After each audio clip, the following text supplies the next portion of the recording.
Here I have OnePlus Nord CE 3 Lite, and today I'm going to show you how to perform factory reset operation on this device.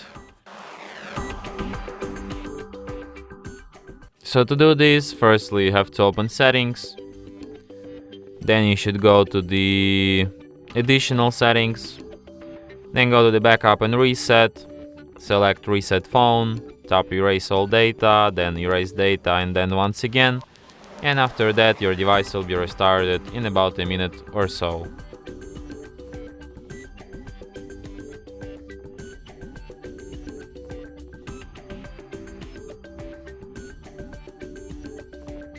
And that's it.